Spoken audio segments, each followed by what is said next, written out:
nên chia tí là ngày phạm nên lâu đi lệ lâu gấu lệ amma kal te kha o amma saber te kha Khovel changkan zel awangin sarkar hna le private maya engna po thodon la computer thiam zel angai ta na idil huna harsat na itolo nan sarkar pompui nge bless computer center a tonshiat nei cha zirtir tutmai nge hian computer ronzir vero le ihun all milin jing chun plai zana le ni khatso iman po in rin ni leng in akal the buke tiang zo kai shia du chuan phone number 9856871073 a emo kan omna serchi bazar ve taxi stand bula emo hian in tiklai po in kan lo dong song thei ren che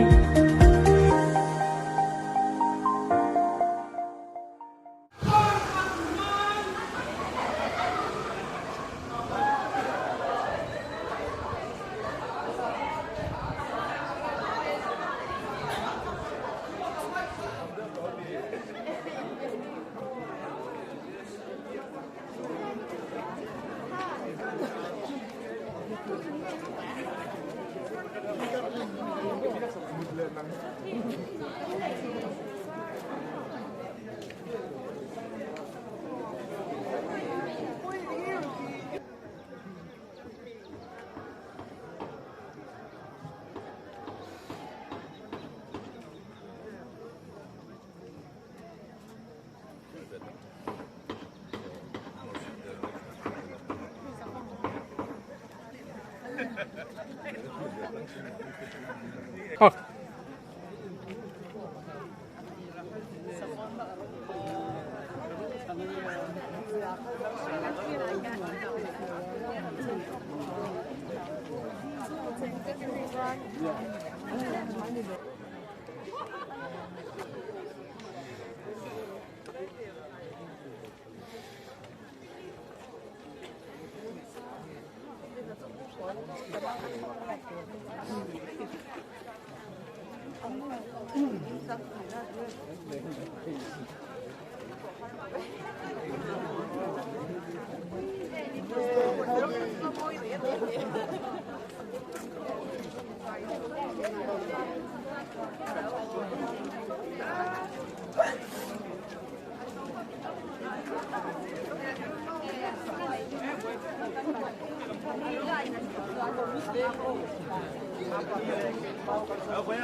em tiếng hôn anh ấy cái cần cả lăng cái tiếng á cái cần nan hôn biết tục phi cái ôm lầu tiếng á em tiếng hôn anh ấy cái in cần cả lăng cái cần nan hôn biết tục phi cái ôm lầu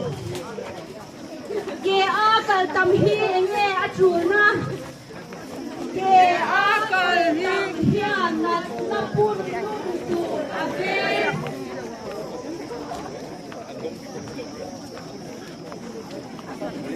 cần hiền tốt chín anh em đi á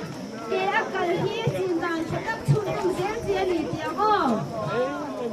kia cần hiền tốt chín anh em kia cần hiền chín đàn cho các chú em xem xem anh em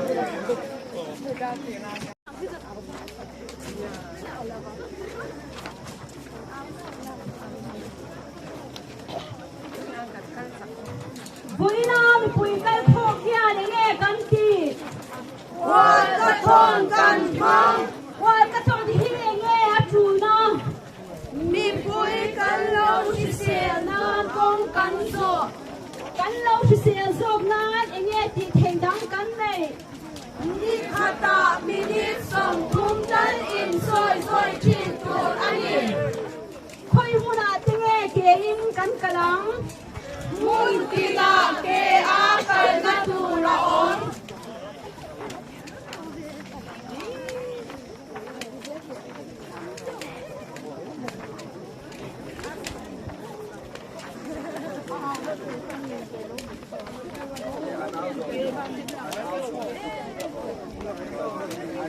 em chim huna nghe ke in kan kalang ke akal na hun ti chok ti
花都热保险搞清楚。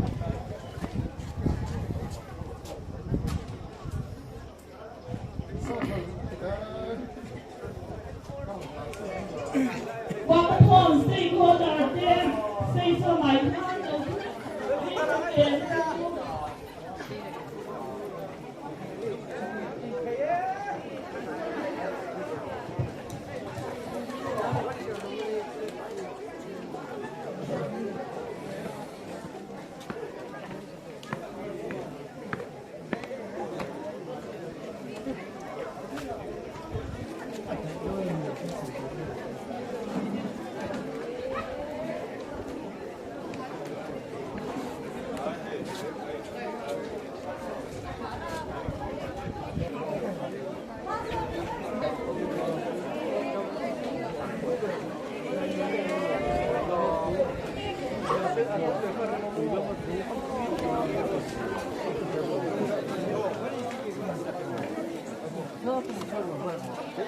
New Serchhipah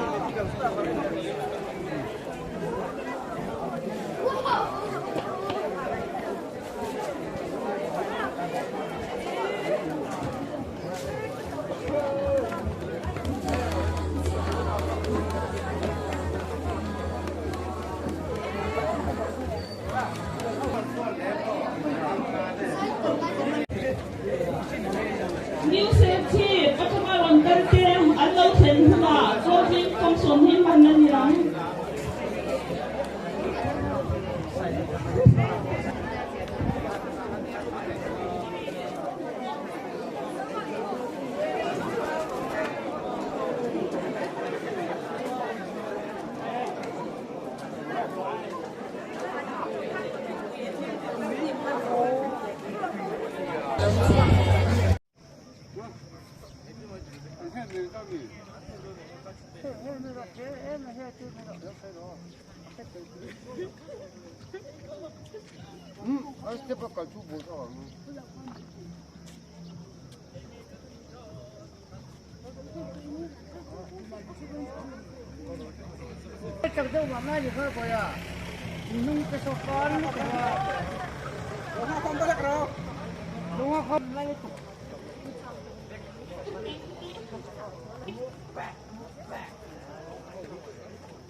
Lung Hrisel nei turin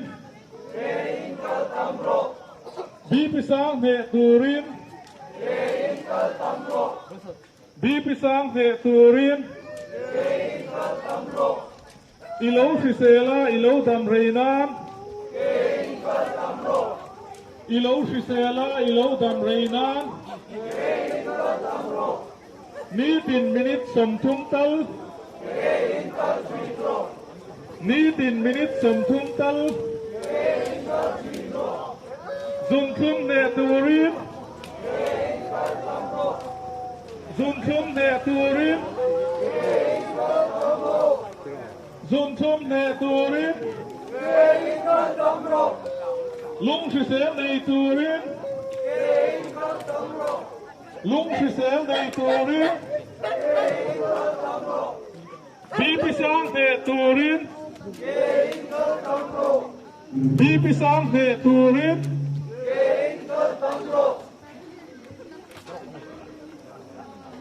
ale arualin ahu hawin so so tu mang o hei kan sanem khop be alo ma me tu ma in phat san lowin leisi kot fil ta tun engemo chen ri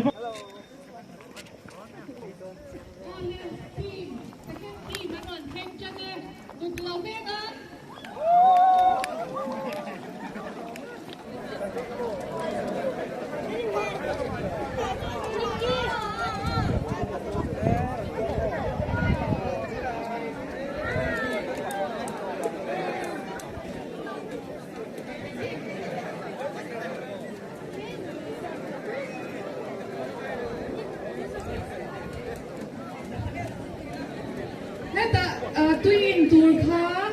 stage velam panga hianin PG department hawin hey tui in tur tui hata han in khol khot ula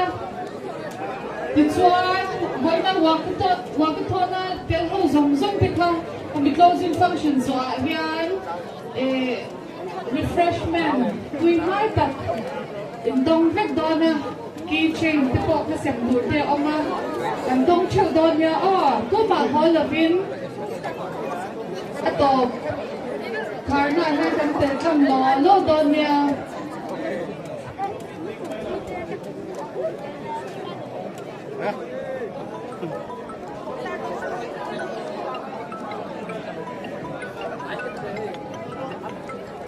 thei kha pavilion la ma nya ni kon so la nei thut na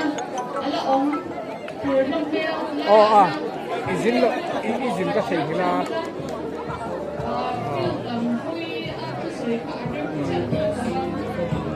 ngay lên rồi chuông mò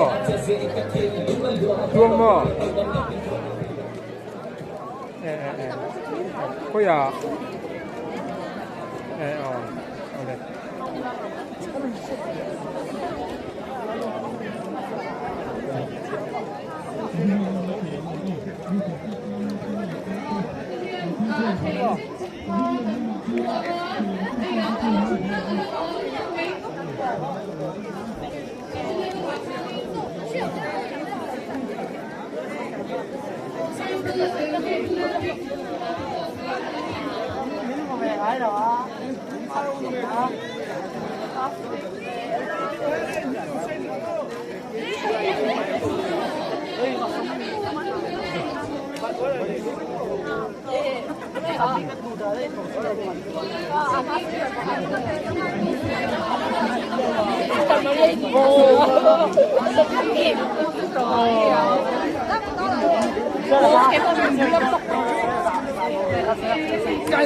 Freshman còn xóa pha đến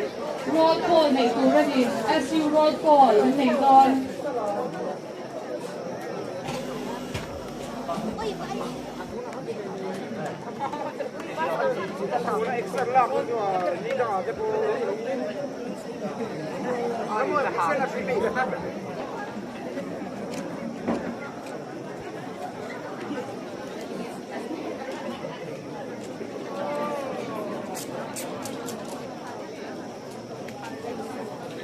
Pavilion này chụp na lâu mà đi, chụp thế này vẫn sầu dáng đâu,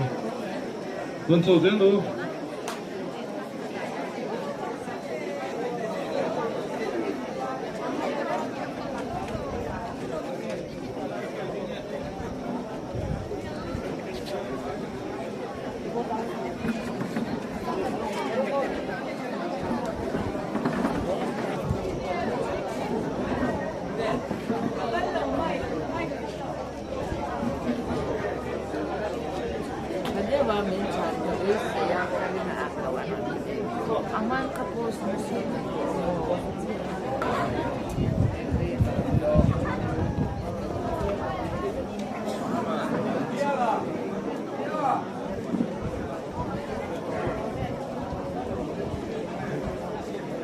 Hun toy te nei kan tum manga ama sign tu kina Walkathon participant zong ten vai chuwa lom thu kan sei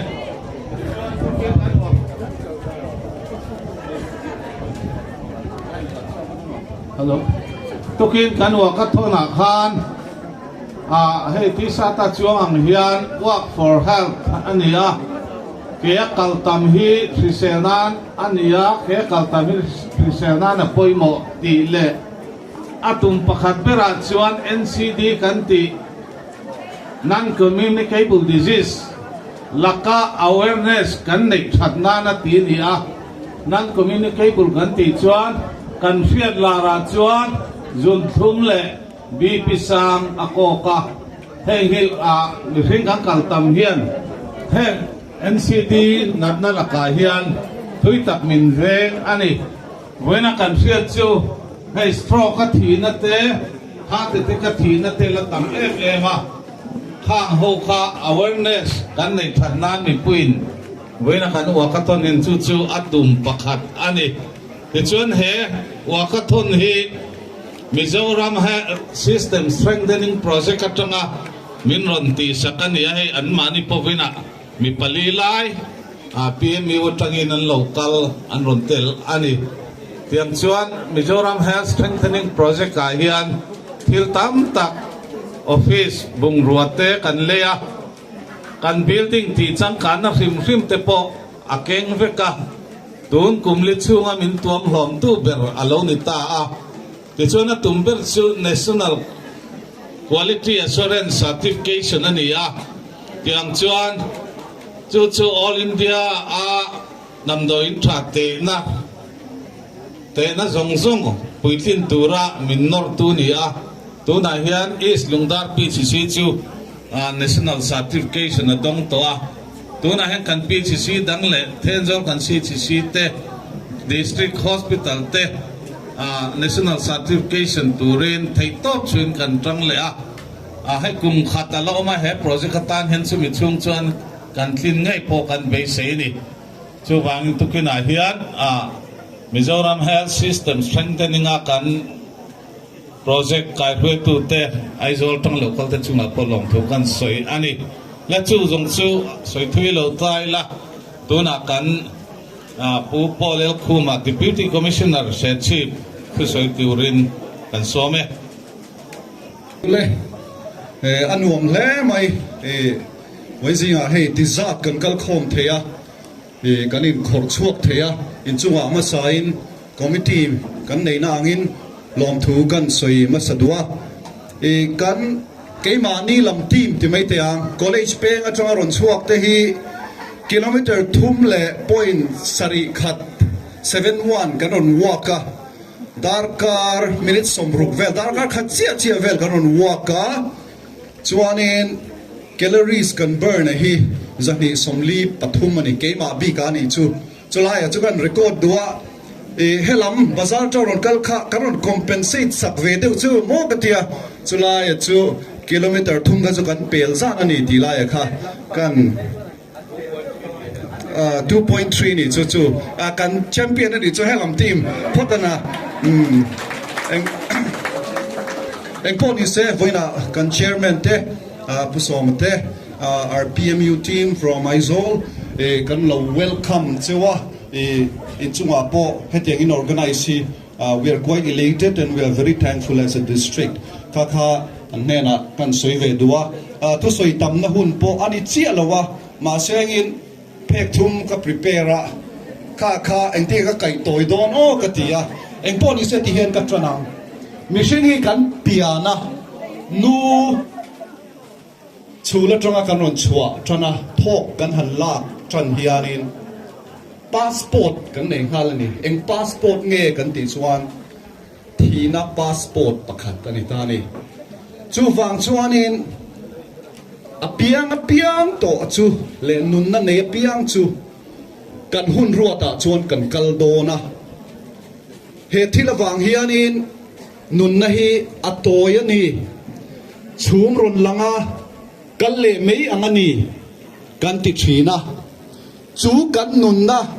life is short nun na atoy ani kan ti lai kha atoy kha ke ni pon tran kan la kan angai ani chu wang chuan kan dam chung toy te tal kha chuan kan quality of life kan Hrisel na kan healthy ingai pui muang uti lai kha voina ka message ron ken du chu ni nuna toy ti kan soi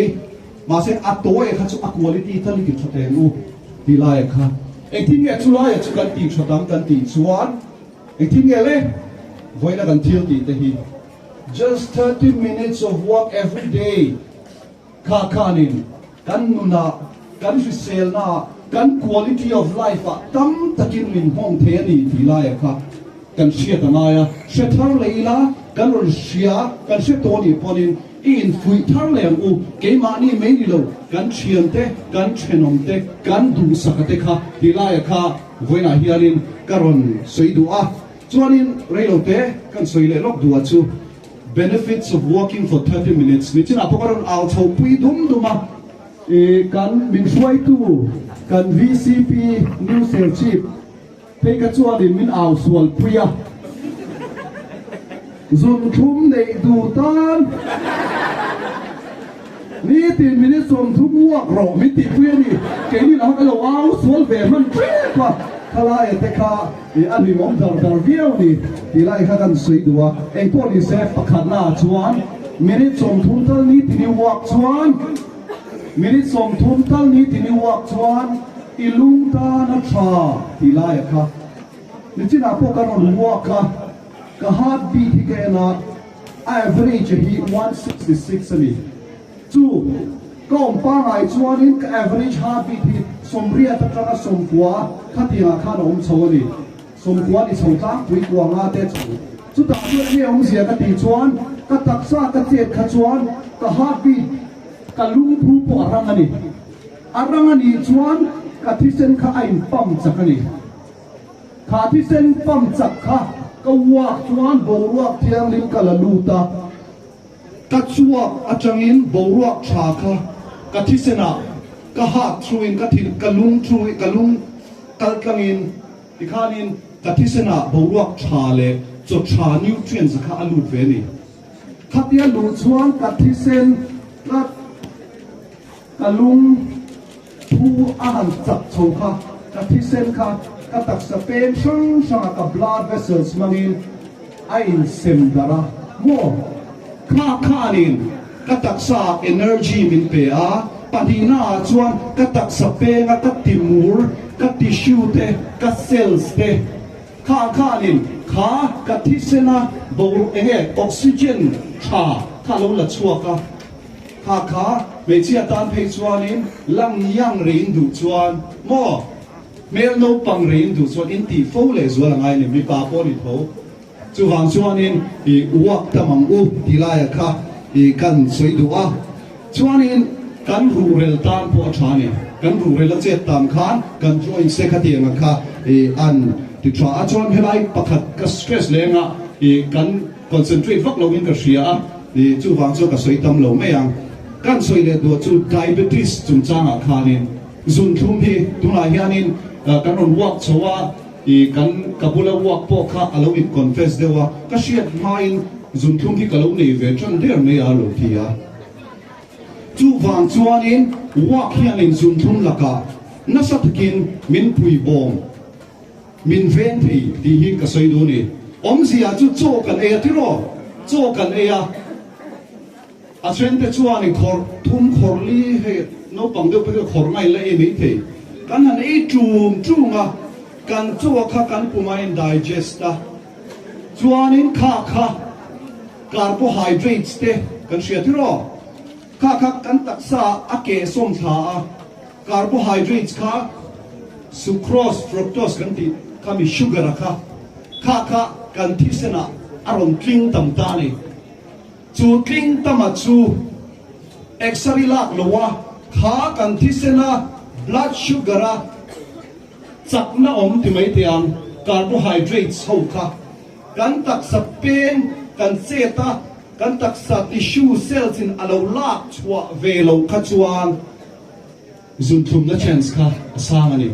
chu wang chuanin wak tamangai tilaya kha chuan mood fu idu chuan mood that idu chuan concentration tha idu chuanin wak tam bokang che voina po hian tuna hianin testimony pek vek the karing enge feeling tuna khan iron wak char ta feeling enge izam khayam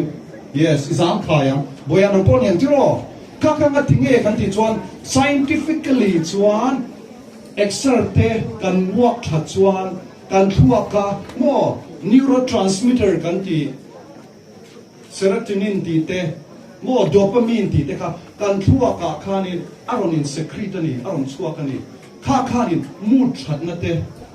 enge thil siat rei the na te thatianga kha min pe a chuwang chuanin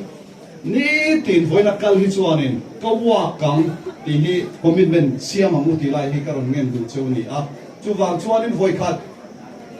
ka zo chunga ni tin mini som thum tal ka wa kang tin chang ro o voina Walkathon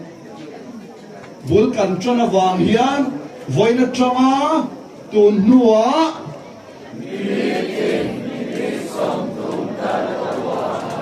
in ti lo fe yo tu ma ni kan kap le lok min suai tu tho ka ni tin min som thum tal kan wa kam ti a wa ta pula mi khan mi sil ru su suwa a che thakin scooty mangani ni khu ti le ko me ma hi om to lo mi a o kha tian kha ni a en po ni se voi na he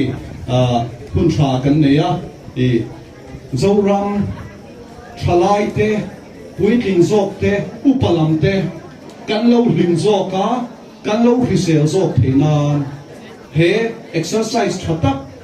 a free hi poisa po ngai lo thei kho kan lo pon a chen te chuanin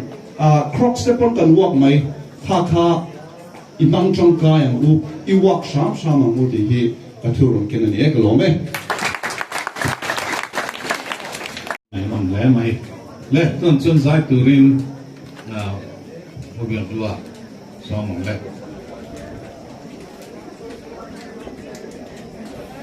6 2019 Minia medical akan saya lupa berani.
Tuna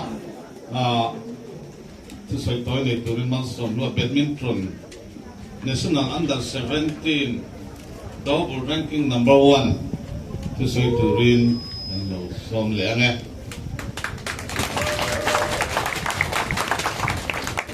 In the vine, the baby Ole, in Fiammy Canina, I took the Tehika, Memani. Kansu sena ngai koi mo ahun to kabzeta ni ti sia cho karin mala hi kalo me mani kan zawai hian kansu sena ngai koi mo hi ahun to mani in fiami kania zuk le huam roi thei thila hian ka hi mani eile in thengin ka pha ang tok in kai sum be china chalai te na kan ngei nat junk food le soda drinks te hi kan Hrisel na atana that lo awangin thei to pin kan sung ve thina kan chak zonga piang ei loin kan taksamamo bazara kan thai thar le thei te hi ei tam ila Hrisel na atan chuan kea kal le exercise lak tam hi apoi mo ma ei hi changka na tik ani a jes changkang hi apoi mo per lawa kanom na apo vai ho sa pui hi vai kornen hian exercise te hi an la thina badminton te kon ron khel ve a economy theyang verin an ron khel thina jes a hian an boi lo khop mai chu kan en tonatan a tha pati en kim le hun binaya kan ti hi kan Hrisel na atan thae ma ei le in hun te kan mut le tho hun te hi kan in ron angai ma ni zanda ko le chan ve kan mua jing dar li le chan ve kan thawa ei le in hi en kim hun bi nei vekin chu chuan kan Hrisel na ko ma min pui ma chol ma ka ron ho ko hian ka theng to hian kain gong ve thina ni kan taksa Hrisel na le ri ru Hrisel na hi kan ngai koi mo turani a rilru Hrisel nei tur chuan pathian thu le nu le pa te thu cha min sil hi kan ngai tu in kan ngai khatam turani academia kan ni awangin in ko kan thei reng lawa bible sia le trong trai hi mani in ka ti ve me a pathian thu kan oya pathian ne na in le chin cha kan nei hi lo ting tu chuan a koi mo ver ti hi kan rilru ka bong reng chin ani kan nu le pa in thu fing to min sil chu Hrisel na hi ho sak na ani a ei tam mi du chuan ei tlem ro ti hi ani a top na kan chief guest om tak hian mi lo siat sak se hetlai hi public jim chang chung tak siam nan arem ma kan khuain Hrisel na lama ma kan son zel thei nan ti lo tin dan lo ngai to pui se a lo ma tang a lo me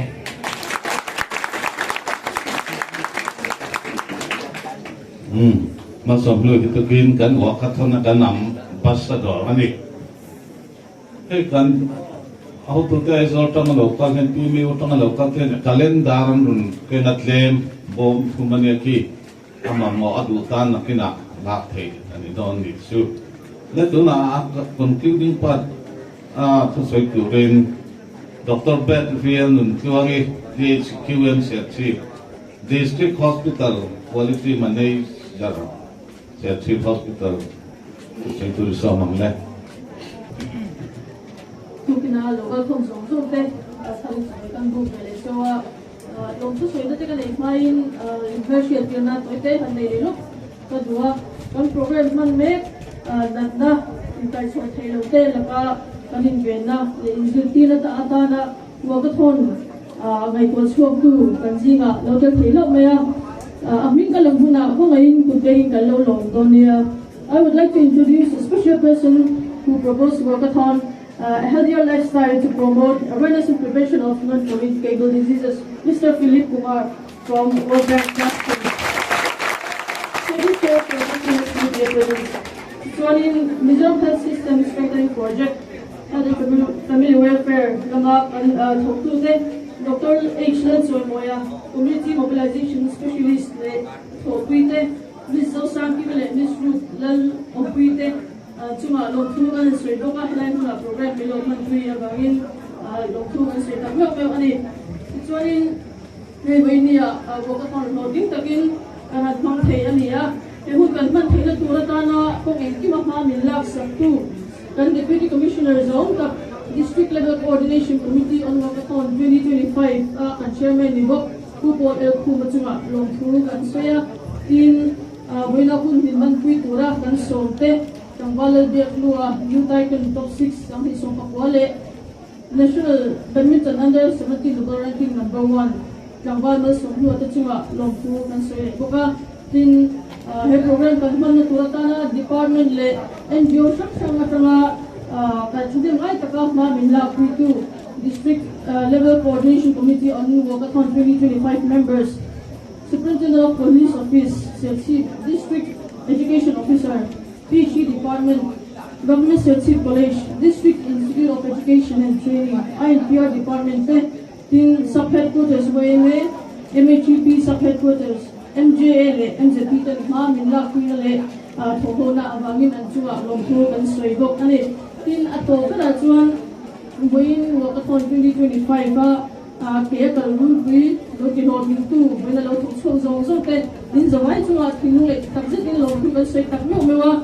tu kina kan hun phana hian du to mai lo bin ril ru le tak sa shi se kan nei thei tu rin le dat na in kai chon thei lo kan ti heng artisan sang zum kun cancer stroke le lu khu chol te laka kan in ve thei na tu rin kia kan wa do do tu rin kan in som pha le bok ani e lo me dengan kami itu topa represent dan dengan invite semua orang tu masih tak nebe